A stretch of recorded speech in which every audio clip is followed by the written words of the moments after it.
신경치료가 필요한 치아를 네. 일반인도 엑스레이만 보고 구별할 수가 있나요? 완전히 구별하는 거는 사실은 쉽진 않습니다. 왜냐하면은 의사도 엑스레이만 보고 이거를 신경치료를 해야 된다 말아야 된다 구분하는 거는 쉽지는 않거든요. 제가 이제 예시 자료로 뭔가를 하나를 딱 보여드릴 텐데 이거로 보면은 대략적인 윤곽은 그릴 수가 있습니다. 예를 들어서 이거는 이제 파노라마 엑스레이라는 건데요. 모든 치아들이 이제 다 나열이 되어 있죠. 보면은 뭔가 중간에 가다가 이렇게 까만색들이 보이는 곳들이 있습니다. 이런 것들이 다 이제 충치가 있는 부분인데 그 중에서도 여기를 1번이라고 할게요. 여기를 2번, 여기를 3번. 보시면은 뭔가 조금 이거 구멍 크다 이런 느낌 드시는 게 몇 번이신가요? 2번인 것 같아요. 그죠?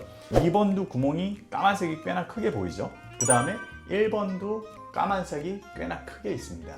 그래서 결론부터 말씀을 드리면은 이분은 뭐 위아래 좌우 전체적으로 이제 충치가 다 있었던 분인데 1번, 2번, 3번이 다 치료 방식이 달랐습니다. 1번은 이쪽이 충치라고 보면 되고요. 여기 있는 안에 까만색이 약간 밀려 들어갔습니다. 즉 충치로 인해 가지고 이미 신경이 거의 괴사가 된 상태였어요. 그래서 이분 1번 같은 경우에는 신경치료를 했습니다.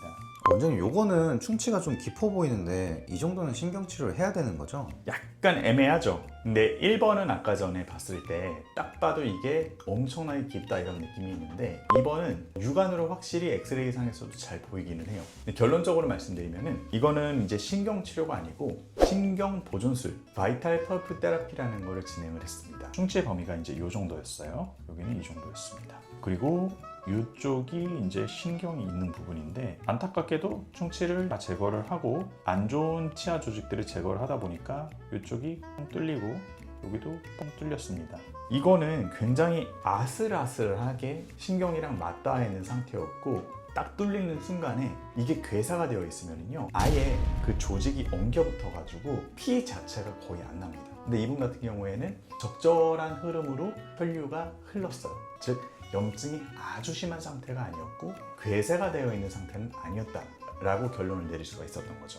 그러면 이런 경우에는 우리가 아까 전에 말씀드렸던 바이탈 펄프 테라피라는 걸 진행을 해서 보게 되면은 이렇게 마무리가 된 거를 보실 수가 있습니다. 이쪽 충치는 아직 덜 제거를 한 상태이고 여기까지만 진행을 했어요. 여기 신경은 살리겠다는 의도를 둔 치료인 거죠. 그러면은 뿌리에 있는 신경이나 혈관 조직, 연 조직들을 살리면 어떤 이점이 있냐? 신경치료 같은 경우에는 뿌리에 있는 조직들을 이제 제거를 하는 과정 중에서 의원성 트라우마, 치료하는 과정 자체에서 조금 트라우마가 생긴다, 데미지가 생긴다 이런 말인데 이런 것들이 생길 수밖에 없어요.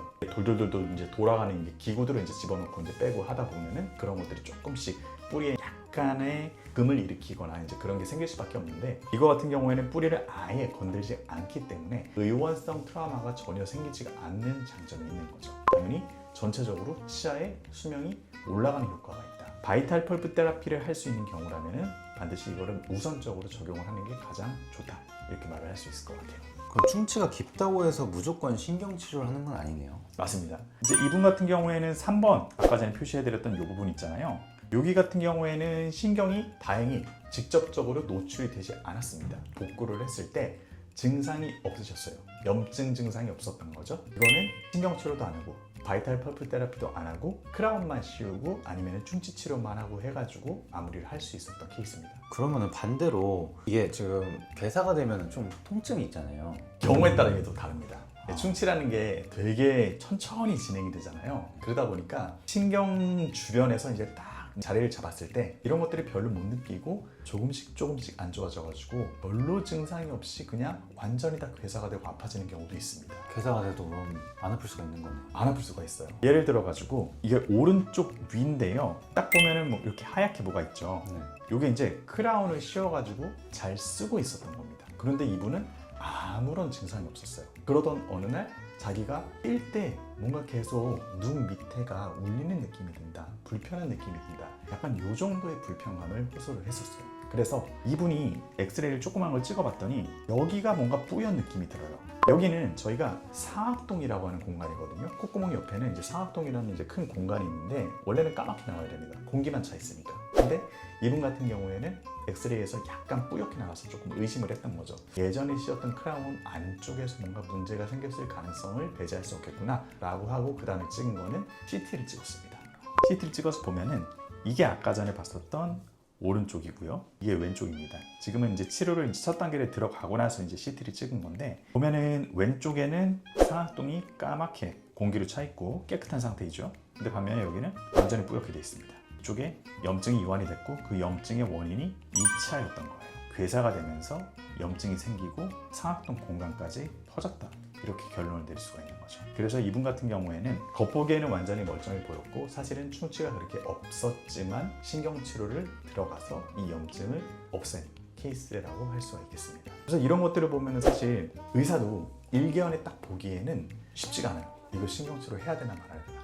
여러 가지 진단 자료가 필요할 수가 있고 그 환자의 히스토리 테이킹이 필요할 수가 있고 그런 것들이 있기 때문에 환자분들은 이게 정말 신경치료를 해야 되는지 알아야 되는지 100% 구분하는 거는 쉽지가 않은 일이다. 그럼 반대로 안 아픈데 신경치료를 권유받는 경우도 있잖아요. 이거는 과잉진료라고 볼 수 있는 건가요? 사실 제가 방금 전에 말씀드린 이 케이스랑 완전히 좀 접목되어 있다고 볼 수 있겠어요. 이게 사실 충치가 깊다고 해가지고 무조건 증상이 또 있는 건 아니거든요. 나는 증상이 없었는데 굉장히 천천히 밀고 들어가면서 신경기랑 딱 노출이 돼가지고 신경 보존술을 해야 되는 경우가 있을 수도 있고요.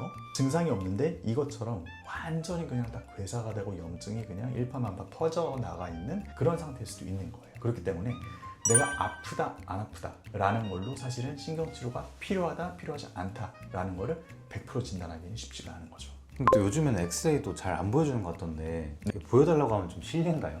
안 보여주나요? 안 보여주는 것도 있더라고요. 아닙니다. 엑스레이 무조건 보여줘야죠. 보여주고 그 다음에 보내달라고 요청을 하시면은 저희는 이메일로 다 보내드립니다. 그럼 이제 엑스레이 띄워주고 같이 설명해주는 치과가 이제 제일 좋은 치과겠네요. 당연하죠. 엑스레이를 찍었으면은 자신의 몸에 대해서 데이터를 얻은 거잖아요. 의사로서 환자로부터 취득한 이제 데이터를 기반으로 해가지고 진단을 내렸고 그 진단이 어떻게 나왔는지를 설명을 해주려면은 당연히 그 데이터를 기반으로 잘 설명을 해줘야 될 거 아닙니까? 저는 그건 의무라고 생각을 합니다. 그리고 환자로부터 취득한 자료이기 때문에 환자가 요청을 하면은 당연히 그거는 이건 법적으로 정해져 있습니다. 요청을 하면은 당연히 환자분께 전달을 드려야 되는 거예요. 그럼 만약에 저희가 이제 엑스레이 요청해서 받았어요. 그러면 환자가 엑스레이에서 확인할 수 있는 요소가 좀 어떤 것들이 있을까요? 크게 두 가지를 보면은 이 녀석을 신경치료를 정말 해야 되냐 안 해야 되냐 이런 것들을 판가름하기 쉬운 이제 기준이 있습니다. 하나는 아까 전에 제가 1번 표시해드렸던 그 영역처럼 누가 봐도 그냥 충치가 정말 대빵 크게 있는 거. 그거는 이제 신경치료할 확률이 기하급수적으로 높아지는 겁니다. 두 번째는 뿌리 끝을 보면 됩니다. 뿌리 끝에 염증이 잡히면요 포도알처럼 치근단 염증이라는 게 잡히게 됩니다. 예를 들어서 이런 부분에 이렇게 까만색으로 이렇게 염증이 뭔가 잡혀있다. 그러면 이거는 그냥 말할 것도 없이 신경치료를 해야 되는 상황이다. 그렇게 인지를 하시면 될 것 같아요. 어쨌든 간에 다른 차랑 비교했을 때 얘만 유독 이상해.